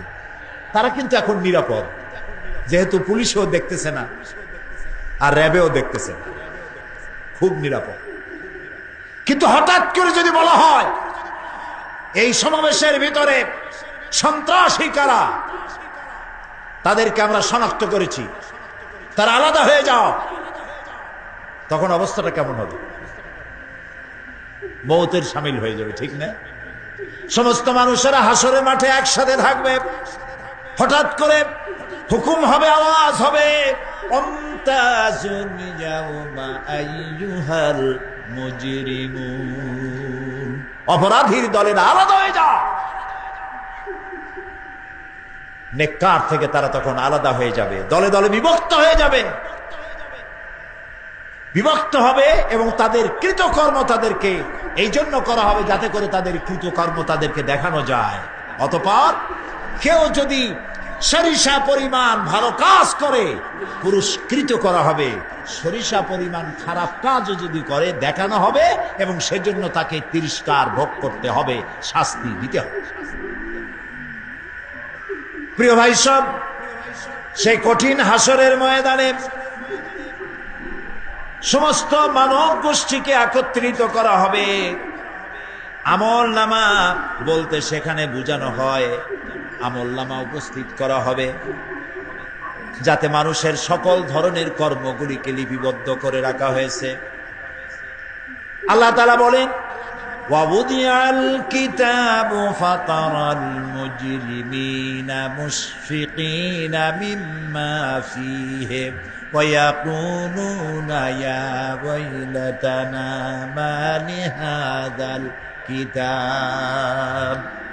আর আমলনামা সামনে রাখা হবে, তাতে যা লেখা আছে তার কারণে আপনি অপরাধীদেরকে ভীত এবং সন্ত্রস্ত দেখতে পাবেন। আল্লাহ তাআলা বলছেন আমলনামা হাতে এসে যাবে, এবং এই হাতে আমলনামা পাওয়ার পর তারা বলবে, মালি হাদাল কিতাব লা ইউগাদিরু সাগীরাতান ওয়ালা কাবীরাতান ইল্লা আহসাহা। এটা কি আশ্চর্য কিতাব! বড় বড় পাপ যা করেছি তাও লেখা হয়েছে, ছোট ছোট পাপ যা করেছি তাও লেখা হয়েছে। ওয়াজাদু মা আমিলু হাদিরান ওয়ালা ইয়াযলিমু রাব্বুকা আহাদা। যা যা তুমি আমল করেছিলে সমস্ত কৃতকর্ম কাগজে পত্রে লেখা আছে। তোমার রব কারো প্রতি জুলুম করবেন না। অমাল্লাহু বিযাল্লামিন লিল আবিদ। আল্লাহ তাআলা বান্দার উপরে কখনো জুলুম করেন না। এগুলি সব উপস্থিত হয়ে যাবে, বিশ্বাস করেন? এইখানে মাত্র কয়েকজন লোক কইল জি, এটা তো ইমানের প্রশ্ন। এসব কথা যা বলা হলো বিশ্বাস করেন? আল্লাহ যেন এই বিশ্বাস আমাদের কলিজার মধ্যে গেড়ে দেন, বলেন আমিন। প্রিয় ভাই সব, আল্লাহ রাব্বুল আলামিন এই কোরআনে কারীমের ভিতরে সব কিছুকে ওপেন সিক্রেট করেছেন, কোনো গোপন কিছুই রাখেন নাই, সবগুলিকে খুলে খুলে বলে দিয়েছেন। আল্লাহ তাআলা বলেন, ওয়া কুল্লা ইনসানিন আলজামনাহু তাইরাহু ফি উনুকি ওয়া নুখরিজু লাহু ইয়াওমাল কিয়ামাতি কিতাবান ইয়ালকাহু মানসুরা ওয়া কুল্লা ইনসানিন আলজামনাহু তাইরাহু ফি উনুকি। আমি প্রত্যেক মানুষকে, মানুষের কর্মকে তার গ্রীবা লগ্ন করে দিয়েছি। এই যে গলা, গলা, এই গলার কাছে একটা ঘুটলির মতো, একটা সিম কার্ডের মতো এইখানে আমি রেখে দিয়েছি। কোথায়? কোন গলায়? কে বলতেছেন এ কথা? এই ঘুটলির ভিতরে তুমি যা করতেছো সব লিপিবদ্ধ হচ্ছে। সুবহানাল্লাহ বলেন। এখন বলতে পারেন অদৃশ্য এই ঘুটলি, এটা তো দেখি না, এটা কে বলতেছেন? আমি কিন্তু দেখতে পাচ্ছি না। আপনারা দেখেন নাকি? কেউ দেখেন না। হাত দিয়ে ধরে দেখেন, পান নাকি? ধরাও যায় না, দেখাও যায়। আল্লাহ বলছেন আছে, তাহলে বিশ্বাস করতে হবে। এর ভিতরে সব রেকর্ড হয়ে যাচ্ছে। আপনি বলবেন এতটুকু ঘুটলির মধ্যে, তাবিজের মধ্যে আমার সারা জীবনের সব কথার সব কাজ ঢোকে কেমনে? কেমনে লেখা হয়? তাহলে পাল্টা প্রশ্ন করি, আপনার মোবাইলের সিম কার্ডে এত ফোন নাম্বার, এত ইমেল, এত কি বলে, এত টেক্সট, এত কিছু, আপনার আরো কি জানি আছে, মেসেজ দেওয়াটা হাবিজাবি আছে না, অনেক কিছু কিছু শুদ্ধা, এগুলো কেমনে হয়? 70টা সিম কার্ডের মধ্যে কেমনে হয়? শত শত টেলিফোন নাম্বারের মধ্যে ঢুকে যায়। আমার একটা টেলিফোন দিয়ে মোবাইল দিল, কোথা থেকে দিল? লিসবন। কোথায়? কি আন্দাজে কয়েস্ট? লিসবন হচ্ছে পর্তুগালের রাজধানী। পর্তুগালের রাজধানী, সেখানে প্রোগ্রাম ছিল, ওরা আমাকে একটা মোবাইল দিল। এটি যে কত ফাংশন আল্লাহই ভালো জানে, আমি এখনো শিখতে পারি নাই। এত ফাংশন, এতটুকু একটা মোবাইলের মধ্যে। কম্পিউটার, কম্পিউটারের ছোট্ট একটা মাইক্রোচিপ যন্ত্র, যে কম্পিউটার ব্যবহার করা এখন বাচ্চা ছেলেপেলেরাও জানে। এটা একটা পৃথিবীর বিস্ময়। এই কম্পিউটার, আপনি যান ব্যাংকে, কম্পিউটারের ছোট্ট সেই মাইক্রোচিপসের মধ্যে সারা চট্টগ্রামের সমস্ত মানুষের টাকা লেনদেন, ট্রানজেকশন, এর যা কিছু আপনি করেছেন সব কিছুর হিসাব এখানে রয়েছে, আছে না? তাহলে এতটুকুন একটা মাইক্রোচিপসের মধ্যে এত সহস্র কোটি কোটি টাকার হিসাবপত্র, লেনদেন, এই ছোট্ট জিনিসের মধ্যে ঢুকাবার মতো জ্ঞান মানুষের মাথায় দিছে কে? বলেন কে? সেই আল্লাহই তো গলায় ঝুলায় রাখছে। তাহলে এটা সম্ভব না? সম্ভব কি না? সম্ভব। এখন এই কথাগুলি বলে আল্লাহ মানুষের ক্ষতি করছেন না উপকার করছেন? উপকার করেছেন। এইটা যদি আমার বিশ্বাসে থাকে যে আমার গলার কাছে এরকম একটা সিম কার্ড আছে, একটা সিম আছে মোবাইলের মতো, এটা মনে করেন মোবাইলের একটা সিম গলায় ঝুলানো আছে, এটা সব উঠতেছে, যা বলেন তাই ওঠে, যা করেন তাই ওখানে লেখা হয়। সুবহানাল্লাহ। এই বিশ্বাস যদি আমার হয়, আমি ভালো মানুষ হয়ে যেতে পারবো। সুবহানাল্লাহ বলে আমি খারাপ কাজ করতেই পারবো না। এই জন্য আল্লাহ পরকালের এই কথাগুলি কোরআনে কারীমের মধ্যে এত বেশি করে বলেছেন। মানুষের চরিত্রবান হওয়ার জন্য আল্লাহর ভয়, পরকালে বিশ্বাস, এর থেকে বড় ওষুধ পৃথিবীতে আর না। সব লেখা হচ্ছে, মানুষ বিশ্বাস করে না, এ হলো মূল কথা। যতক্ষণ মাহফিলে থাকে কেমন লাগে? এই যে বসে আছেন ঘন্টার পর ঘন্টা, কেমন লাগে? কোন বেহেশতের মতো। বাড়ির কথা মনে আছে? এখন বউর কথা মনে ওঠে, ছেলে মেয়ের কথা মনে ওঠে? সুবহানাল্লাহ কইতে ইচ্ছা করে না? মাজালিসুল ইলম হিয়া রাউদাতুম মিন রিয়াদিল জান্নাহ। এখানে ইলম আলোচনা করা হচ্ছে, কোরআন আলোচনা করা হচ্ছে। এটা তো রজব আলী প্যারেড ময়দান নয়, এটা জান্নাতের টুকরা হয়ে গিয়েছে। বেহেশতের বাগানে বসে আছে। বেহেশতে মানুষেরা দুনিয়ার কথা চিন্তা করবে না। দুনিয়া কি? এটা একটা পায়খানা। এখানে আসছিল ওই পায়খানা করার জন্য, এটা পায়খানা। আর মানুষেরা পায়খানা সাজাবার কাজে ব্যস্ত আছে, আসল ঘর ভুলে গেছে। আসল ঘর কোনটা? প্রিয় ভাই, সব মানুষ বোঝে না, ভুলে যায়। সিগারেটের প্রত্যেকটা প্যাকেটে লেখা থাকে ইহা স্বাস্থ্যের জন্য ক্ষতিকর, তারপরেও কি টানা টানে দেখছেন? বিশ্বাস করেন, গা সওয়া হয়ে গেছে। এই আমলনামা তৈরি হচ্ছে, হঠাৎ করে কিয়ামতে বানায় দেওয়া হবে না। আপনার আমার বডির সাথে লাগানো ওই সিম কার্ডে সব লেখা হয়ে যাচ্ছে। কিয়ামতের দিন এগুলি হাতে দেওয়া হবে, আর আল্লাহ তাআলা বলবেন, ইকরা কিতাবাকা কাফা বিনাফসিকাল ইয়াউমা আলাইকা হাসিবা। ইকরা কিতাবাক, তাকে বলা হবে এবার তুমি পড়ো।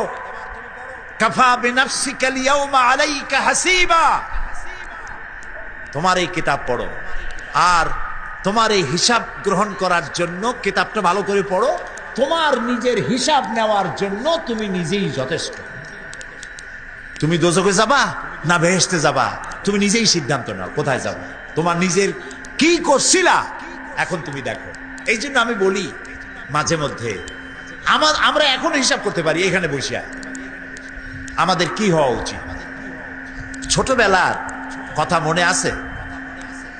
নাই? মনে নাই? এই যে স্কুল থেকে পলাইছিলেন, তারপরে 2 দিন পর স্কুলে গিয়ে হাজির হয়েছেন। মাস্টার জিজ্ঞেস করলো গতকাল আসো নাই কেন? তখন বললেন মা বলেছেন আমার নাকি পেটে ব্যথা হয়েছিল। এইসব স্কুল ফাঁকি দেওয়া, মার খাওয়া, মানুষের বাড়ির লিচু খাইতে গিয়ে চুরি করিয়া কিল খাওয়া, এইসব ছোট ছোট কথা মনে পড়লে এখনো হাসি পায়। এসব কথা মনে আছে না? ছোট ছোট কথা, ছোট ছোট কথাগুলি যদি মনে থাকে তাহলে কোন হোটেলে, কোন বাগানে, কোথায় কোন পাপ করেছেন তা মনে নাই। এখন নিজে হিসাব করেন জায়গা কোথায় হওয়া উচিত, পাপ করেছেন কত, ভালো কাজ করেছেন কত, নিজে হিসাব করে দেখেন কোন দিকে যাবেন। আমরা নিজেরাই যথেষ্ট হিসাবের জন্য। আল্লাহ তাই বলবেন কিয়ামতের দিন, ইকরা কিতাবা, তোমার কিতাব তুমি পড়ো, তোমার হিসাব নেওয়ার জন্য তুমিই যথেষ্ট। আহারে, আল্লাহ রাব্বুল আলামিন বলেন, ওয়া আশরাকাতিল আরদু বিনুরি রাব্বিহা ওয়া বুদিআল কিতাবু ওয়া জিআআ বিন নাবিয়্যিনা ওয়াশ শুহাদাআ বাইনাহুম বিল হক ওয়া হুম লা ইউযলামুন। পৃথিবী তার রবের নূরের ঝলকানিতে উদ্ভাসিত হবে। সুবহানাল্লাহ, সুবহানাল্লাহ। আল্লাহর নূরের ঝলকানিতে গোটা পৃথিবী উদ্ভাসিত হয়ে যাবে। আমলনামা তুলে ধরা হবে, পয়গম্বর এবং সাক্ষীগণকে হাজির করা হবে এবং সকলের প্রতি সুবিচার করা হবে, তাদের কারো প্রতি জুলুম করা হবে না। আল্লাহ গ্যারান্টি দিচ্ছেন কারো প্রতি জুলুম করা হবে না। সুতরাং হে মানুষেরা, ইয়া আইয়ুহাল ইনসানু ইন্নাকা কাদিহুন ইলা রাব্বিকা কাদহান ফামুলাকি। হে মানুষ, তোমার পালনকর্তা পর্যন্ত পৌঁছতে তোমাকে অনেক কষ্ট করতে হবে, এরপর তুমি তার সাক্ষাৎ পাবে। কিয়ামতে তোমার সাক্ষাৎ হবে। কাজেই তোমার নিজের আমলকে সুন্দর করে আমলকে তৈরি করে নাও। فَأَمَّا مَنْ أُوتِيَ كِتَابَهُ بِيَمِينِهِ فَسَوْفَ يُحَاسَبُ حِسَابًا يَسِيرًا وَيَنْقَلِبُ إِلَى أَهْلِهِ مَسْرُورًا। সুবহানাল্লাহ। যার ডান হাতে আমলনামা দেওয়া হবে, وَأَمَّا مَنْ أُوتِيَ كِتَابَهُ وَرَاءَ ظَهْرِهِ فَسَوْفَ يَدْعُو ثُبُورًا وَيَصْلَى سَعِيرًا। আর যার আমলনামা পিছন থেকে বাম হাতে আসবে সে তো মৃত্যুকে আহ্বান করতে থাকবে, মৃত্যুকে ডাকবে। এর থেকে যদি মরে যেতে পারতাম তাও ভালো হইতো। তার আর উপায় থাকবে না, তার জায়গা হবে জাহান্নামে। নাউযুবিল্লাহ। আমরা সবাই বলি নাউযুবিল্লাহ। এরপরে আল্লাহ রাব্বুল আলামিন মিজান খাড়া করবেন, দাড়িপাল্লা। মিজান কি? দাড়িপাল্লা। ইনসাফ কি মুকদ্দাস তারাজু। ইনসাফের প্রতীক কি? তাও কইতে পারেন না, জোরে বল না। এটা হচ্ছে ইনসাফের প্রতীক। সুপ্রিম কোর্ট ঢাকা, সুপ্রিম কোর্টের সামনে বিশাল দাড়িপাল্লা টানা, দেখছেন না? মানুষেরা তো বোঝে না, গ্রাম দিয়ে লোকেরা যায়, যাই এটা দেখে এক কয় জুরি বাবা, জামাত ইসলামের এত বড় অফিস। দাড়িপাল্লা তো জামাত ইসলামের না, এটা ইনসাফের প্রতীক। তারা ক্ষমতায় গেলে ইনসাফ করবে, এটা বুঝাবার জন্য এই প্রতীককে গ্রহণ করেছে। আল্লাহ যেন ইনসাফ করার তৌফিক দিয়ে দেয়। বলেন আমিন, জোরে বলেন আমিন। কিয়ামতের দিন এই দাড়িপাল্লা মিজান আল্লাহ তাআলা প্রতিষ্ঠিত করবেন, এবং এই মিজানে যার পুণ্য পাল্লা ভারী হবে সে কৃতকার্য, আর যার পাল্লা হালকা হবে সব শেষ। আল্লাহ রাব্বুল আলামিন বলেন, وَنَضَعُ الْمَوَازِينَ الْقِسْطَ لِيَوْمِ الْقِيَامَةِ فَلَا تُظْلَمُ نَفْسٌ شَيْئًا وَإِنْ كَانَ مِثْقَالَ حَبَّةٍ مِّنْ خَرْدَلٍ أَتَيْنَا بِهَا وَكَفَى بِنَا حَاسِبِينَ। আমি কিয়ামতের দিন ন্যায় বিচারের মানদণ্ড স্থাপন করব। তখন কারো প্রতি অবিচার করা হবে না। যদি কোনো আমল সরিষার দানা পরিমাণ হয় আমি তা হাজির করব। সুবহানাল্লাহ, সুবহানাল্লাহ। এবং হিসাব গ্রহণের জন্য আমি যথেষ্ট। এবং হিসাব মানুষেরা মনে করবে এত মানুষ, আদম আলাইহিস সালাম থেকে নিয়ে পর্যন্ত, এখান থেকে নিয়ে কিয়ামত পর্যন্ত সব মানুষেরই তো উঠবে সেমন হিসাব হবে নাকি? একজন একজন করে হিসাব হবে। আল্লাহ বলছেন, আল্লাহ সারিউল হিসাব, দ্রুত হিসাব নিতে সক্ষম। আল্লাহ নিজের কানে নিজে শুনবেন, অন্যের মাধ্যমে নয়, নিজে শুনবেন। প্রত্যেক আর আসামির কাছ থেকে, লোকদের কাছ থেকে তার বক্তব্য শুনবেন। ভায়া মিডিয়া শুনবেন না, নিজেই শুনবেন। আল্লাহর কান আছে না, চোখ আছে না?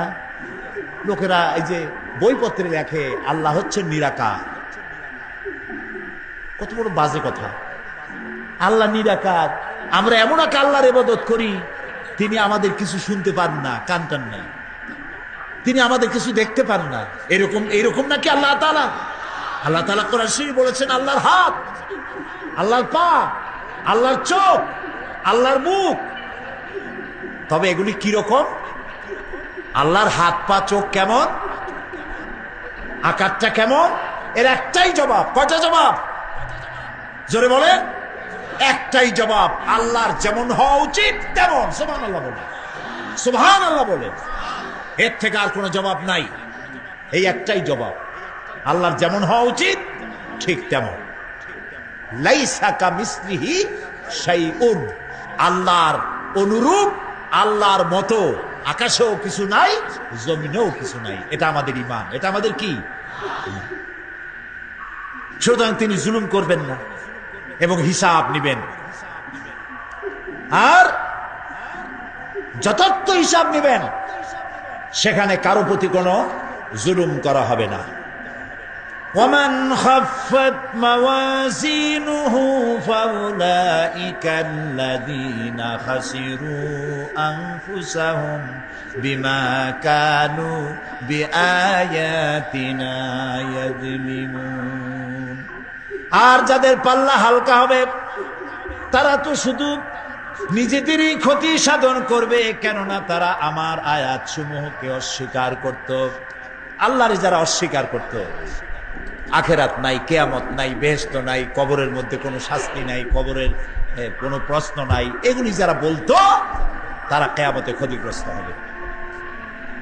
এখন কিয়ামতের দিন মিজান আমরা হালকা করতে চাই না ভারী করতে চাই?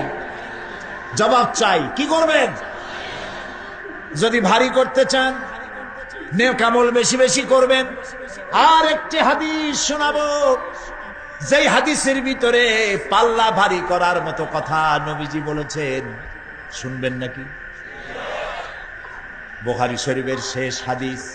আল্লাহর নবী বলেন, কালিমাতানে হাবিবাতানে ইলার রহমান খাফিফাতানে আলাল লিসান সাকিলাতানে ফিল মিজান সুবহানাল্লাহি ওয়া বিহামদিহি সুবহানাল্লাহিল আযীম।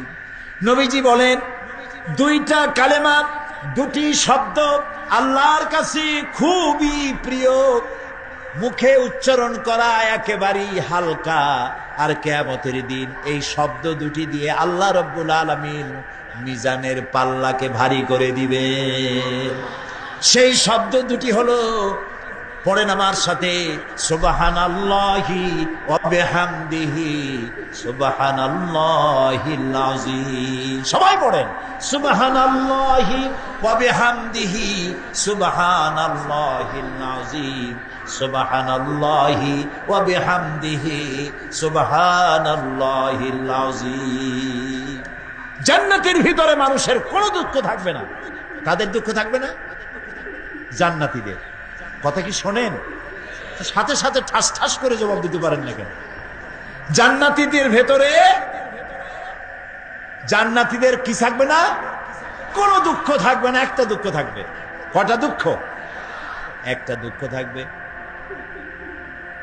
জান্নাতীরা জান্নাতের ভেতরে মনে মনে ভাববে, কারণ জান্নাত তো সকলের জন্য একরকম হবে না। কারো হবে ফার্স্ট ক্লাস, কারো হবে ডিলাক্স, কারো হবে সুইট ডিলাক্স, কারো হবে second class, third class, fourth class, এরকম। এটা কি ইনসাফ না জুলুম? ইনসাফ। আপনি খালি নামাজ পড়ছেন, রোজা রাখছেন, হজ করছেন, জাকাত করছেন, জাকাত দিছেন, হালাল হারাম বাইসা করছেন, আপনারে যে জান্নাত দেওয়া হবে, ওই ব্যক্তি যিনি তাহাজ্জুদের নামাজ পড়েছেন, কোরআন বুঝেছেন, কোরআন প্রতিষ্ঠার জন্য আন্দোলন করেছেন, জেল খেটেছেন, জরিমানা দিয়েছেন, ফাঁসির মঞ্চে চড়েছেন, তার জান্নাত আর আমার জান্নাত সমান হওয়া কি উচিত? কাজে আল্লাহ তাআলা তো ইনসাফ করবেন কিয়ামতের দিন। নবীদের, সাহাবীদের, তারপরে দ্বীনের জন্য যে যত পরিশ্রম করেছেন তার পুরস্কারটা সেরকমই হবে। এই জান্নাতের ভিতরে, জান্নাতীদের মধ্যে কোন দুঃখ থাকবে না, একটি দুঃখ ছাড়া। তারা মনে মনে ভাববেন, রব্বুল আলামিন, অমুক অমুক সময় চায়ের দোকানে বসে আড্ডা মেরেছিলাম, বাসের মধ্যে ঘন্টার পর ঘন্টা বসেছিলাম, আজে বাজে চিন্তা করেছি, সময় চলে গেছে ঘন্টার পর ঘন্টা। ওই সময়গুলিতে যদি তোমার নামের জিকির করতাম, তেলাওয়াত করতাম, তাহলে জান্নাতের ভেতরে আজ আমি আরো ভালো ভালো জায়গা পাইতাম। হাদিস শরীফে এসেছে, লা ইলাহা ইল্লাল্লাহ সুবহানাল্লাহ ওয়াল হামদুলিল্লাহ লা ইলাহা।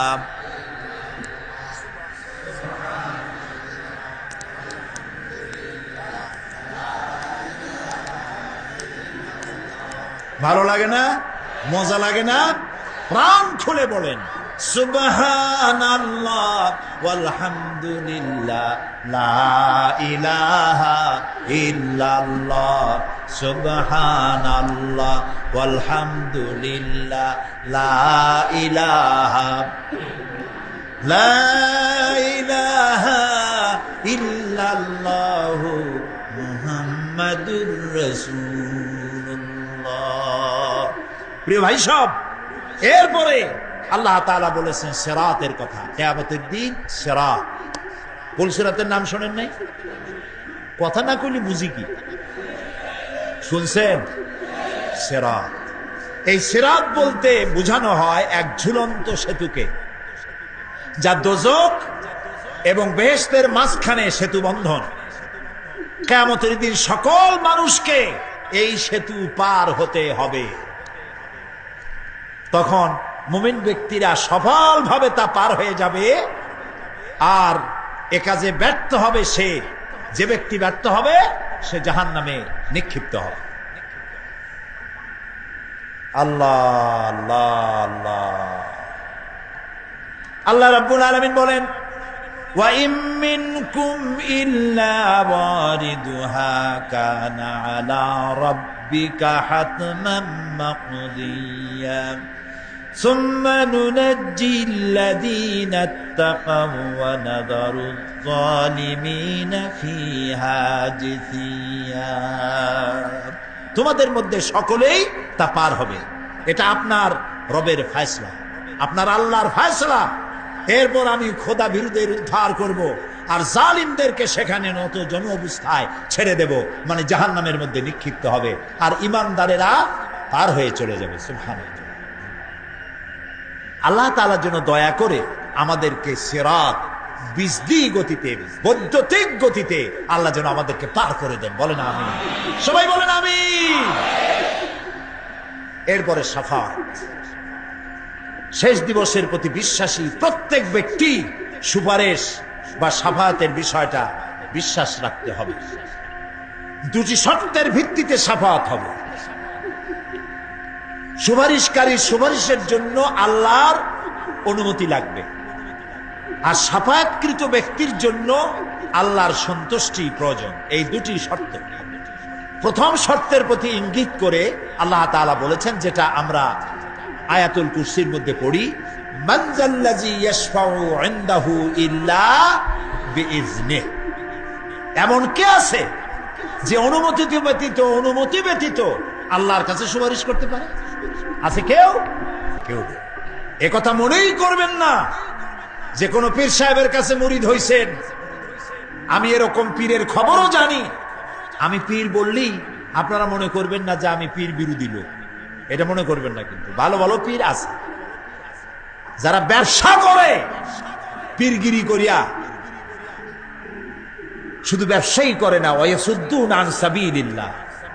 সূরা তাওবা, ইন্না কাসীরাম মিনাল আহবারি ওয়ার রুহবান লিয়াকুলুনা আমওয়ালান নাস বিল বাতিল ওয়ায়াসুদ্দুনা আন সাবিলিল্লাহ। আহলে কিতাবদের মধ্যে এই ধরনের অনেক পীর দরবেশ আছে। কে বলতেছে? আল্লাহ। আল্লাহ বলতেছে আছে।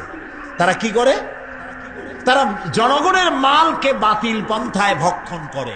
জনগণকে এমন একটা ভাব দেখায় যে আমাদেরকে হাদিয়া তোবা দিতে পারলে, আমাদের কদমবুসি দিতে করতে পারলেই বেহেশতে চলে যাবা, কারণ আমরা হলাম আল্লাহর এজেন্ট। নাউজুবিল্লাহ। করে পাও দুইখান আগেই বাইর করে রাখে যাতে লোকেরা কিছু একটা করতে পারে। হায় হায়, এদূর জনগণের মাল খাইয়া যদি পেটে তেল মাইখা, নাবিতে তেল টেল মাইখা ডেকে যদি থাকতো চুপ করে, তাও ভালো হইতো। আল্লাহ কয় যে এই পর্যন্ত থাকে না, ওয়ায়াসুদ্দুনা আন সাবিলিল্লাহ, আল্লাহর দ্বীন প্রতিষ্ঠার পথে তারা বাধা দেয়। ওর আকীদা খারাপ, ওর এই খারাপ, ওর তাই খারাপ, ওইখানে যাইও না। আল্লাহরে পাইতে হইলে আমার বাড়ি আসো, আমার কাছে মুরিদ হও। আমি ছাড়া ইসলাম কোন জায়গায় নেই। নাউজুবিল্লাহ। সব খারাপ। মানে ইসলাম যেন একটা মনোপলি বিজনেস। এটি হচ্ছে একটা ঘিয়ের দোকানের মতো। আমার দোকানেই কেবল ঘাটি ঘি পাওয়া যায়, আর খাঁটি ঘি কোনো জায়গায় পাওয়া যায়। এই ধরনের শয়তানি কথা বলার কোনো সুযোগ ইসলামে নাই। সুতরাং আপনারা একথা মনেই করবেন না যে কোনো পীর সাহেব আপনাকে সুপারিশ করতে পারবেন। এই বিশ্বাস বদ্ধমূল যেন না থাকে। ওটি শর্তাধীন, হইতেও পারে, নাও হইতে পারে। এমনও তো হতে পারে আপনার পীরে কে সুপারিশ করে তাই কিয়ামতের দিন তিনি হয়রান হয়ে যাবেন। এমনও হতে পারে। না পারে? না পারে কি না? সেই জন্য এটা ভরসাই করবেন না। কেউ কেউ আবার দুই পীরের কাছে মুরিদ হয়। ধারণা এই দুইজনের কাছে মুরিদ হয়েছি, দুইজনে দুই হাত ধরিয়া কিয়ামতে এরকম করে মারিয়ে দিবে, আমি জান্নাতের বারান্দায় গিয়ে বসবো। জান্নাত তোমার মামু বাড়ির বারান্দা। এত সহজ, এত সহজ। নবীরা কানতে কানতে হয়রান হয়ে গেছে। নবী করিম সাল্লাল্লাহু আলাইহি ওয়াসাল্লাম তাহাজ্জুদের নামাজ সামান্য সময় ঘুমাইয়া নামাজ শুরু করে দিতেন। সূরা বাকারা শেষ, আলে ইমরান শেষ, সূরা নিসা শেষ, মায়েদা শেষ, আরাফ শেষ। সাহাবায়ে কেরাম মনে করতেন রাসূল বুঝি এই নামাজের রুকুতে আর যাবেন না, ফজর হয়ে যাবে এক রাকাতে। যখন রুকুতে যেতেন মনে হতো আর উঠবেন না, যখন সেজদায় যেতেন মনে হতো ইন্তেকাল করেছেন। হযরত আয়েশা বলেছেন আমাদের মা